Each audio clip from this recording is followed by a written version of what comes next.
नमस्कार, मी Santosh Kumkar. General secretary subordinate engineers association.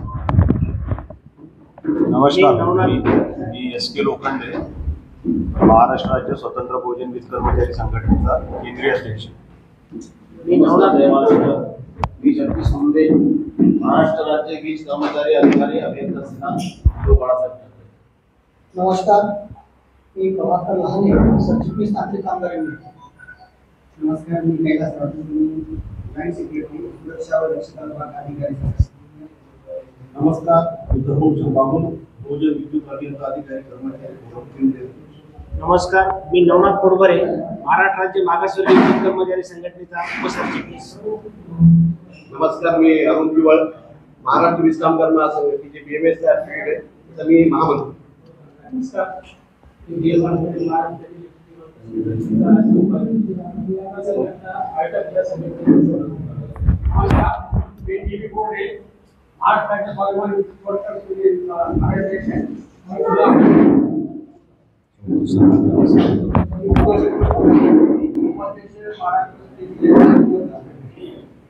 नमस्कार, मी अब्दुल्ला देशमुख, स्टेट अकाउंटिंग संघटनेचा केंद्रीय अध्यक्ष. नमस्कार, मी लक्ष्मण राठोड, अध्यक्ष सबऑर्डिनेट इंजिनियर्स असोसिएशन. नमस्कार, मी नवनाथ पवार, महाराष्ट्र राज्य विद्युत ऑपरेटर संघटना. नमस्कार, मी अख्तर अली खान, राष्ट्रीय वीज कामगार इंटर उपाध्यक्ष. नमस्कार, मी संजय पाटील, SK संघटनेचा उपाध्यक्ष. नमस्कार, मी श्रावण कोळणूरकर, महाराष्ट्र राज्य वीज तांत्रिक कामगार संघटनेचा उपसरचिटणीस. नमस्कार, मी सुरेश गुरुगाव, स्वतंत्र बहुजन वीज कर्मचारी संघटनेचा उपसंघटक. ओके, नमस्कार. मी सर्व पत्रकार बंधूंना नमस्कार करतो. आणि आज जी आमची MSEB मधल्या जवळपास 32 संघटनांची इथं सर्व केंद्रीय कार्यकारिणीची, प्रत्येक संघटनेच्या केंद्रीय कार्यकारिणीची एक बैठक झाली. आणि बैठकीचा मूळ उद्देश, एकत्रित येण्याचा मूळ उद्देश हाच आहे की जे प्रशासनानं, शासनानं आणि तिन्ही कंपनीच्या प्रशासनानं जो प्रत्येक कंपनीमध्ये खाजगीकरणाचा जो घाट घातला आहे त्याला विरोध करण्यासाठी आम्ही सर्वजण वज्रमुठीने एकत्र आलेला. आणि यात कुठल्याही प्रकारचा कुठल्याही लेवलपर्यंत आम्ही आंदोलनाची तयारीसुद्धा करण्याचा निर्णय घेतलेला आहे.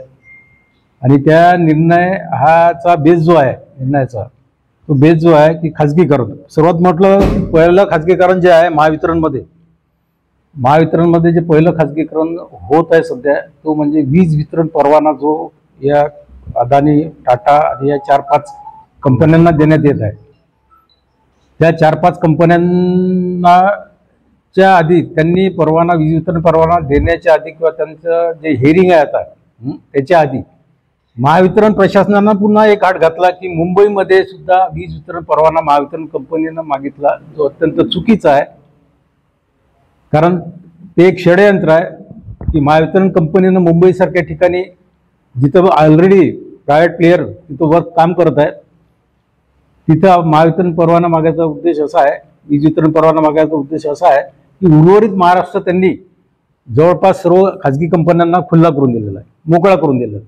त्याचाच परिणाम असा झाला की 2022ची जे त्यांचे अर्ज होते खाजगी समांतर वीज वितरण परवान्याचे, आज ते डिस्ट्रीब्युशन लायसन्सच्या नावाखाली पुन्हा ते एंट्री करत आहेत. त्याचा 16 तारखेपर्यंत आक्षेप हरकत मागितलेला आहे. आम्ही जवळपास 30 ते 40 हजाराच्या वर आक्षेप आपण नोंदवणार आहे. त्याची हेअरिंग जी आहे ती 22 जुलैला आहे. 22 जुलैच्या हेअरिंगमध्ये सुद्धा आम्ही 30 ते 40 हजार कर्मचारी आणि जवळपास अनेक ग्राहक यांना सुद्धा आम्ही सामील करून घेणार आहे. हा वीज वितरण परवाना अत्यंत प्रायव्हेट कंपनीने देण्याचा अत्यंत चुकीचा घाट आहे. कारण जे इन्फ्रा आहे, ज्या वाहिन्या आहेत त्या सर्व महावितरणच्या आहेत आणि महावितरणचा कर्मचारी हा उत्कृष्ट सेवा देते. जिथे जिथे प्रायव्हेट प्लेयर आज काम करत आहेत त्या सर्व फ्रँचायसी वगैरे सर्व आतापर्यंतचे बंद पडलेले आहेत. पण यांनी असा घाट घातलेला की त्याचे वीज दर कमी करायचे, त्यांचे वीज दर कमी आहेत असा घाट घेतलेला आहे. पत्रकार बंधूंना एक सांगायचं वाटतं मला की त्यांचं वीज दर हा कमी याच्यामुळे की शेतकऱ्यांचा जो क्रॉस सबसिडीचा भार आहे ते त्या कंपन्या घेत आहेत की नाही घेत आहेत, MERCने याच्यावर काही निर्णय दिलेला नाही, त्याच्यावर MERCचं काही वाच्यता नाही. मग आता ह्या जर कंपन्या त्यांनी वीज वितरण परवाना घेतला, त्यांनी जर घेतला आणि त्यांच्यावर जर आहे क्रॉस सबसिडी शेती पंपाची कृषी पंपाची नसली तर मग हा उर्वरित भार शेवटी महावितरणवरच पडणार आहे. शेवटी हवालदिल विजेच्या वाढत्या दरामुळे आणि विजेच्या याच्यामुळे शेतकऱ्यावरच इफेक्ट होणार आहे. एक दिवस हे क्रॉस सबसिडी सुद्धा बंद होईल ही शंका नाकारता येत नाही. क्रॉस सबसिडी बंद झाली तर नुकसान हे शेतकऱ्यांचं होणार आहे. 5 ते 6 रुपये 7 रुपयाने वीज दर शेतकऱ्यांच्या युनिटला राहणार आहे आणि त्यात शेतकरी सुद्धा त्रस्त होणार. हा एक वीज वितरण परवान्याचा आहे, याला आम्ही प्रखर विरोध करत आहे. दुसरं जलविद्युत प्रकल्प जे BOT तत्वावर खाजगी तत्वावर चालवण्यासाठी देत आहेत, ते खाजगी तत्वावर जे चालवण्यासाठी जलविद्युत प्रकल्प देतात त्याला आमचा प्रखर विरोध आहे. 35 वर्ष झाले आम्ही मायमाऊलीसारखे त्या जलविद्युत प्रकल्पाला सांभाळत आलो, हायड्रो पॉवर स्टेशनला सांभाळत आलो आणि खरी आमची महावितरणची नफ्याची जी बाजू आहे, निर्मितीची नफ्याची जी कमी वीज दर हा हायड्रो पॉवर स्टेशनमधूनच येते आणि नेमका तोच हा खाजगीकरणाला देण्याचा घाटा आहे. तिथे सुद्धा आमचा विरोध आहे. एक TBCB म्हणून आहे, टेरिफ बेस्ड कॉम्पिटिटिव्ह बिडिंग ज्याला म्हणतो आपण, त्याच्यामध्ये हे महापारेषणचा विषय आहे. महापारेषणमध्ये आतापर्यंत 500 कोटीच्या वरचे प्रोजेक्ट हे प्रायव्हेट प्लेयरला देत होते, पण त्यांनी तो घाट आता 200 कोटीपर्यंत आणलेला आहे. 200 कोटीचे खाली येऊ शकते, म्हणजे महापारेषण हे राहणारच नाही, याचं अस्तित्वच राहणार आहे. ऑलरेडी ह्या ज्या वाहिन्या आहेत महापारेषणच्या त्या सुद्धा हे झालेल्या आहेत, त्या सुद्धा प्रायव्हेटमध्येच गेलेल्या आहेत, खाजगी आहेत. चौथा विषय आमचा महत्त्वाचा पेन्शनचा आहे. पेन्शन पत्रकार बंधूंना तुम्हाला सांगू इच्छितो की पेन्शन हा आमचा कळीचा मुद्दा आहे. आम्ही फक्त रिटायर्ड व्हायच्या त्या शेवटच्या दिवसापर्यंत सुखी समाधानी आहोत. दुसऱ्या दिवशी आम्हाला पेन्शन राहत नाही. आम्ही पेन्शनसाठी आमचा वाटा वगैरे सर्व देण्याची सुद्धा तयारी आहे. ती एक आमची पेन्शनची डिमांड आहे. आणि तिसरा, काही सबस्टेशन आमचे जे प्रायव्हेटमध्ये प्लेयरला देतात, 33 KV सबस्टेशन प्रायव्हेट प्लेयरला देण्याची काही गरज नाही. खाजगी तत्वावर चालवण्यासाठी काही देण्याची गरज नसताना आम्ही सक्षम असताना सुद्धा ते देत आहेत. तिथं ते माणसं कोणते ठेवणार आहेत, स्किल ठेवणार आहेत, अनस्किल ठेवणार आहेत, याची काही कुठं काही हे नाही आहे, नोंद नाही आहे. त्याच्यामुळे तिला सुद्धा विरोध होणार आहे. आणि तिसरं, हे जे आमचे कंत्राटी बांधव आहेत सध्या जे लागलेले आहेत आउटसोर्समध्ये, ते दिवस रात्र आमच्यासोबत काम करत आहेत, त्यांना नियमित करण्यासाठी काहीतरी प्रोव्हिजन करावी अशी सुद्धा एक आमची डिमांड आहे. आणि चौथी मागणी आहे, महाराष्ट्राने एक सामान्य प्रशासनाचा एक मागासवर्गीय पदोन्नतीचा हे BR आहे, तो जो GR आहे 7 मे 2021चा, तो सुद्धा रद्द व्हावा, ही सुद्धा आमची एक मागणी आहे. त्याच्यामध्ये आता या सर्व प्रोसेसमध्ये आम्ही हरकती टाकणारा आंदोलनाची भूमिका घेतली आहे. आम्ही संपच्या लेवलपर्यंत, संप करण्याच्या मनस्थितीपर्यंत आमची पूर्ण तयारी झालेली आहे, तो निर्णय झालेला आहे. त्याच्यामुळे या सर्व संघटना आम्ही त्यात सहभागी होऊ. धन्यवाद. आंदोलनाची भूमिका आज आम्ही ठरवत आहे. आंदोलन करण्याचा निर्णय आम्ही घेतलेला आहे. आंदोलनाचे जे टप्पे आहेत ते आम्ही ठरवत आहे. तारीख आज थोड्या वेळाने ठरवतो आम्ही. आमच्या आंदोलनाचे टप्पे हे 4 ते 5 प्रकारचे असतील. आता त्यावर आमची सखोल चर्चा चालू होती आणि त्या चर्चेच्या माध्यमातून आता ही पत्रकार परिषद संपली की आम्ही ताबडतोब त्याच्यावरती निर्णय घेणार आहोत आणि संध्याकाळपर्यंत प्रेस नोट रिलीज केली जाईल, तुमच्यापर्यंत पोहोचवली जाईल. ऊर्जा मंत्र्यांनी यापूर्वी आम्हाला आश्वासित केलं होतं की कुठल्याही प्रकारचं खाजगीकरण या 3 कंपन्यांमध्ये आम्ही करणार नाही. मात्र ऊर्जा मंत्र्यांनी तो दिलेला शब्द पाळलेला नाही आहे. फ्रँचायझीच्या माध्यमातून म्हणा, BOT तत्वावर म्हणा, किंवा आता जे समांतर वीज परवाने देण्याची जी प्रक्रिया आहे ही खाजगीकरणाचाच एक भाग आहे.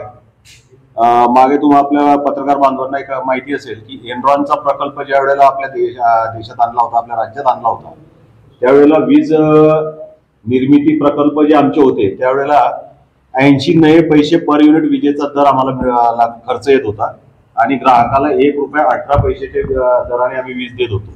आणि त्यावेळेला एनरॉनची वीज त्यावेळच्या सरकारने ₹7 युनिटने MSEBीला खरेदी करायला लावली होती. त्यावेळेला आम्ही सर्व संघटनांनी फार मोठा विरोध केला होता. मोठं आंदोलन झालं, सत्तांतरण झालं. परत त्यांनी तो एनरॉन समुद्रावर बुडवण्याची भाषा केली, परत तो जिवंत केला. जिवंत केल्यानंतर MSEBीचं पूर्णपणे कंबरडं मोडलं. त्याच धर्तीवर आता हे समांतर वीज परवाने जे दिले जात आहेत, टाटा, अदानी, टोरंटो या लोकांना जे समांतर वीज परवाने दिले जात आहेत, मेट्रो सिटीमध्ये दिले जातात, रुरल सेक्टरमध्ये दिले जात नाही. मेट्रो सिटीमध्ये जो की पॉकेट आहे तो आमचा की पॉकेट महावितरण पारेषण जनरेशन कंपनीबद्दल काढून घेण्याचा हा एक प्रकारचा घाट आहे.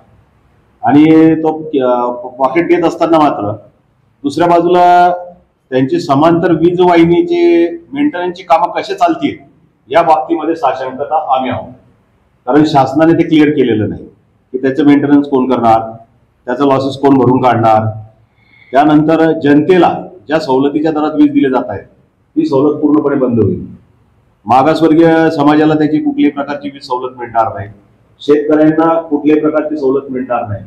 त्यामुळे आम्ही सर्व संघटनांनी एकत्रितरित्या येऊन वीज कंपनीमध्ये आज रोजी 32 संघटना आहेत आणि 32 संघटनांच्या प्रतिनिधीने आज रोजी येऊन या सगळ्या गोष्टीवर सकाळचा 11 वाजेपासून आतापर्यंत सखोल अभ्यास करून पुढील आंदोलनाची दिशा ठरवण्याचा आम्ही निर्णय घेतला. मेट्रो सिटीचा विषय पण 4 दिवसात वगैरे जाहिरात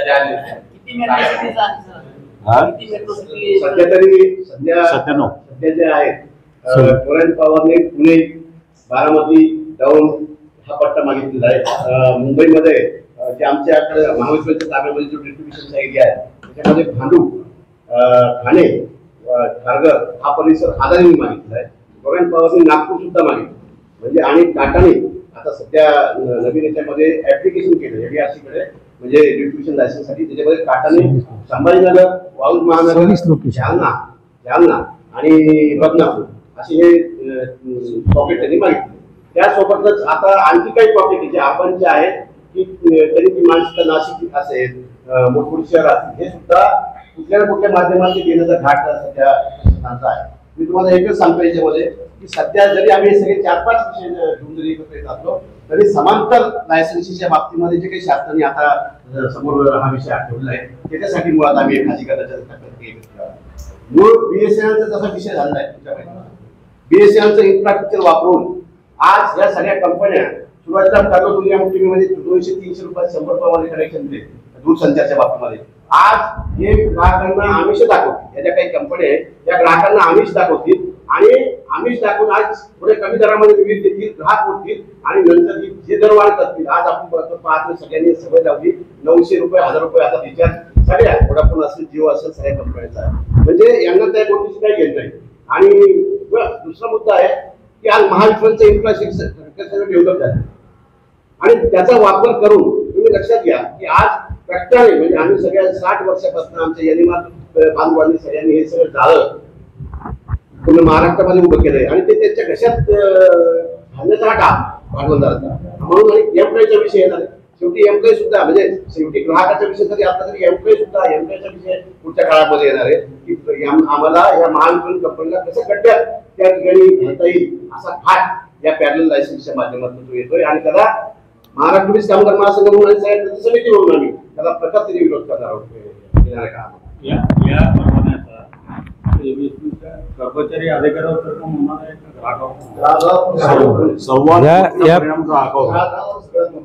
आंदोलन जे आहे हे ग्राहक आणि कर्मचारी, समाज आणि कर्मचारी यामध्ये महत्त्वाचा विषय आहे की जवळपास एमएससीबी असताना 700 कोटी रुपयांचा महसूल होता. या सर्व अधिकारी, कर्मचारी, अभियंता यांनी जवळपास या 25 वर्षांमध्ये 700 कोटींमधून जवळपास 10,000 कोटी रुपयाचा महसूल म्हणजे जवळपास जगामध्ये सर्वात मोठी वितरण कंपनी आपली महावितरण कंपनी. आता जो विषय झालेला आहे समांतर परवान्याचा त्यामध्ये 25 ठिकाणी समांतर परवाने देण्यात येणार आहे आणि यामध्ये जवळपास 4,800 कोटी रुपये हे दरमहा त्या खाजगी भांडवलदाराला देण्याचा थाट या शासनाने आणि प्रशासनाने घेतलेला. यामुळे ग्राहक, औद्योगिक ग्राहक असतील, सर्वसामान्य सर्वांवर याचा परिणाम होणार आहे, शेतकऱ्यांवर परिणाम होणार आहे आणि येत्या काळामध्ये वीज ही सर्वसामान्यांसाठी राहणार नाही, खूप महाग होणार.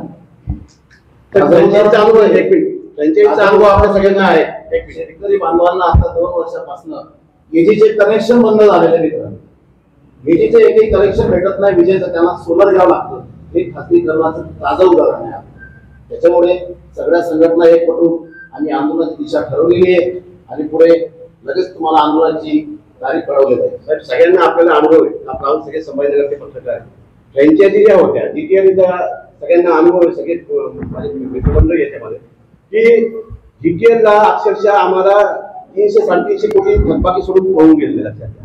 नागपूरचा अनुभव आहे, म्हणजे फ्रँचायझीचा अनुभव आपल्याला वाईट असताना शासन एक का करताय, त्यांचे इतका जबरदस्त अनुभव आहे आम्हाला. म्हणजे उद्या परत कंपनीला महावितरणला गटात घालायचं, घाट्यात दाखवायचं आणि यांना समोर आणायचं आणि पुणे यांनी पळून जायचं असं तर नाही. सगळ्यांना फ्रँचायझीचा वाईट अनुभव सगळ्यांना आपण सगळे जाणता. आणि मोठं आंदोलन मागच्या काळामध्ये तुमच्या सगळ्यांच्या सहकार्याने, ग्राहकांच्या सहकार्याने घेतलं आणि ते स्पॅन निघून गेले, डिटेल निघून गेले. आपल्या सगळ्यांना तो अनुभव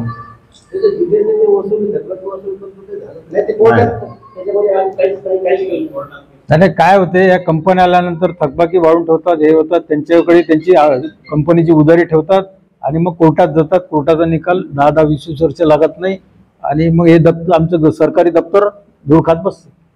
फ्रँचायझीमुळे औरंगाबाद शहर आम्ही सगळ्या आमदार मंत्र्यांना, साहेबांना सगळ्यांना सांगितलं डिटेल आल्यामुळे 3-4 वर्ष संभाजीनगर शहर इन्फ्रास्ट्रक्चरच्या बाबतीमध्ये मागे पडले. सरकार उद्योजकांच्या बाजूला आहे, त्यामुळे आंदोलन काही होईल असं वाटतं. होईल. अरे एक साधा सांगतो,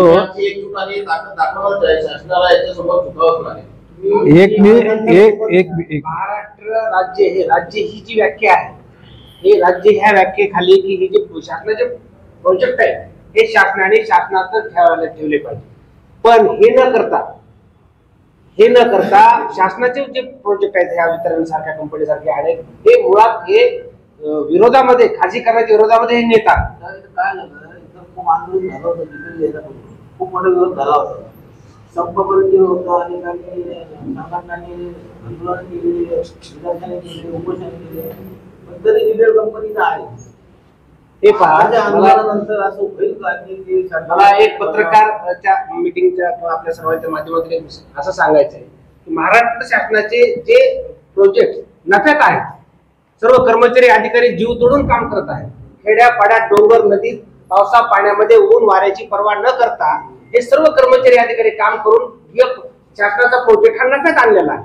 तरी सुद्धा महाराष्ट्र शासन नफ्यातले प्रोजेक्ट हे खाजगीकरणाकडे का देत आहे, ह्या गोष्टीला आमचा अरे एक आहे का सर? एवढा विरोध झाला होता इथं, सगळ्या संघटना एक म्हटल्या होत्या, संपर्क केले, आंदोलन केले, उपोषण केले, सर्व काही झालं, तरी सुद्धा डिटेल कंपनीने दिले. महाराष्ट्रामध्ये सरकार आपल्या निर्णयबद्दल असं तुम्ही काय महाराष्ट्रात अशा पद्धतीने नागपूर, औरंगाबाद, जळगाव या 3 ठिकाणी ज्यावेळेला फ्रँचायझी केली त्यावेळेला आम्ही पुढचे धोके जनतेला, शासनाला निदर्शनास आणून देऊन देखील शासनाने बळजबरी फ्रँचायझी आमच्यावर लागली. त्यांना माहित नाही असा प्रश्न नाही, त्यांना सगळं माहिती आहे, त्यांना सगळं माहिती आहे. आणि आताही तुम्हाला सांगतो, ही समांतर फ्रँचायझी दिल्याच्या नंतर ह्या कंपन्या अर्ध्यात हे जाळं सोडून परत आमच्याकडे देतील आणि परत आम्हाला ते जिवंत करावं. याचा मूर्तिमंत तुमचा जो प्रश्न आहे की नाही, तुमचं असं म्हणणं आहे की तुम्ही आता आंदोलन छेडणारा किंवा संपाची भूमिका घेणारा, एवढं केल्यानंतर सरकार तुमचं मान्य करेल का? बरोबर आहे की नाही? आम्ही सरकारला मान्य करायला भाग पाडू. म्हणजे तुमच्या पत्रकार बंधूंना सुद्धा मी आवाहन करतो की आता तुमच्या इथे MITL कडे तुमची पूर्ण हे गेली आहे, MIDC गेलेली आहे. तुम्ही जर MIDCचा ओव्हरऑल रेट चेक केला पर युनिट तर आमच्या महावितरणपेक्षा जास्त, महावितरणपेक्षा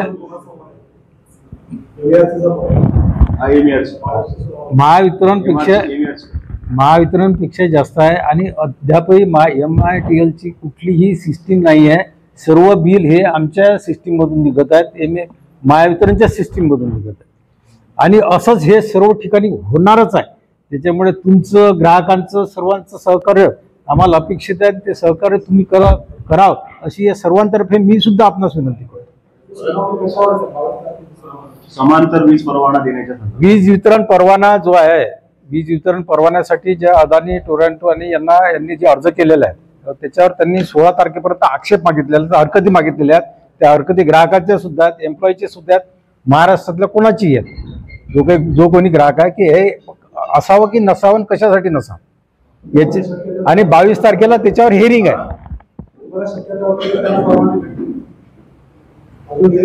हिअरिंग बाकी आहे, 22 तारखेला त्याची सुनावणी आहे.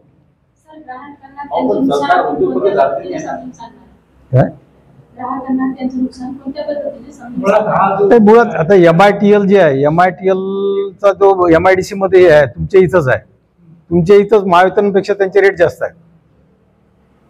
आणि ग्राहक कसं आहे, ग्राहक कोणते घेतात ते अर्बन मधले, बाकी शेती ग्राहकांचं काय, खेड्यातल्या ग्राहकांचं काय, आपण तर सर्वांचेच आहो ना. तुम्ही पत्रकारी सर्वांचेच त्याची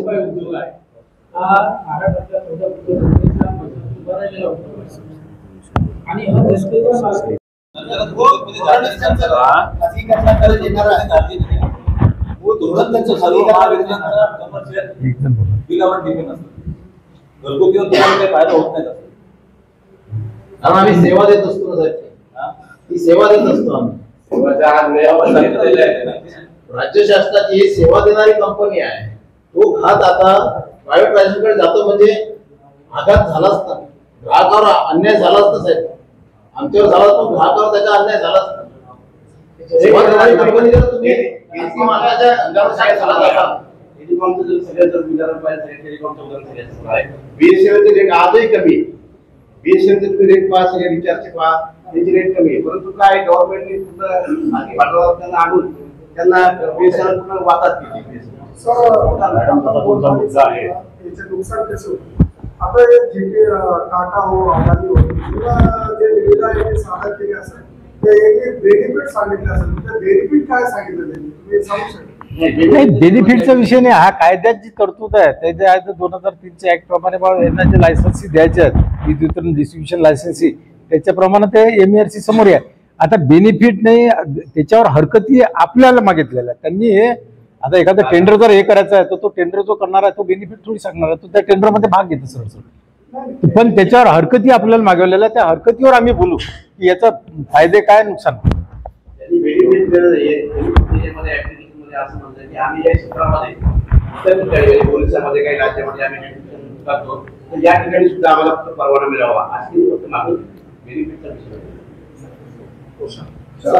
धन्यवाद.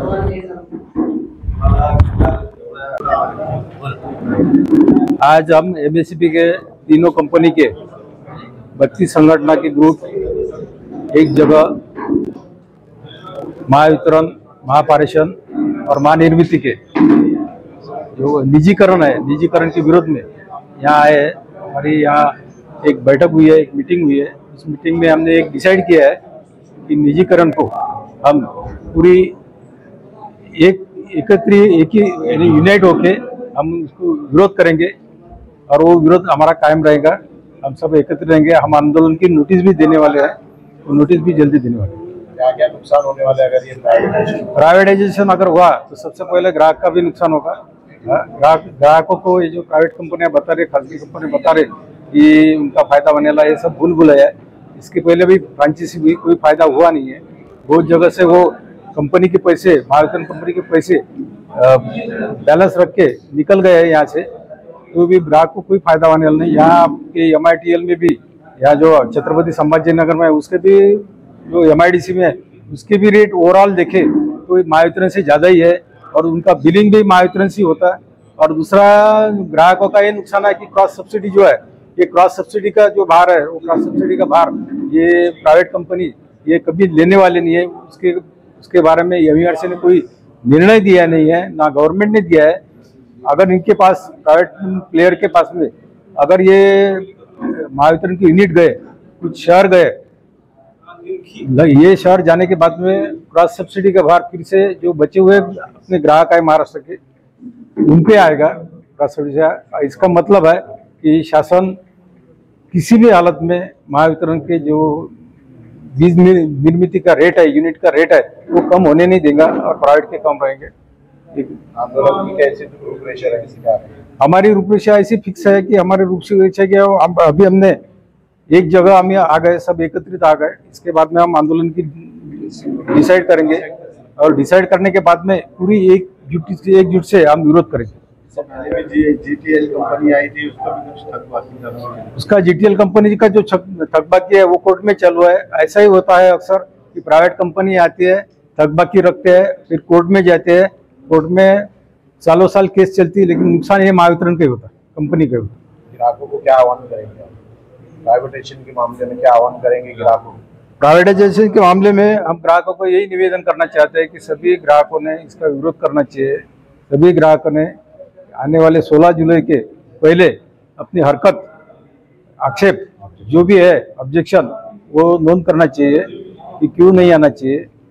क्योंकि महावितरण, महापारेषण और महानिर्मिती महाराष्ट्र की वीज निर्मिती की, वीज क्षेत्र की मदर जो बोलते मदर कंपनी है, उसको विरोध न है। ये कंपनी ग्राहकों के लिए बनाई है और ग्राहकों के लिए ये आखिर तक टिकने वाली है, यही बोलूँगा। प्राइवेट कंपनी ये जो सर्विस है वो कुछ दिन बाद खराब होने वाली है। ईमेल आईडी या कुछ ग्राहक किस स्वरूप के अंदर अपना विरोध दर्ज कर सकते हैं, तकरार करेंगे, वो सब मैं देगा आपको।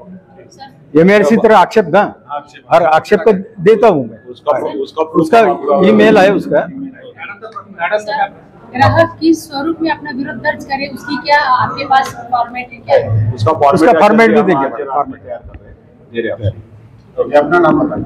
Santosh Kumkar, general secretary subordinate engineers association.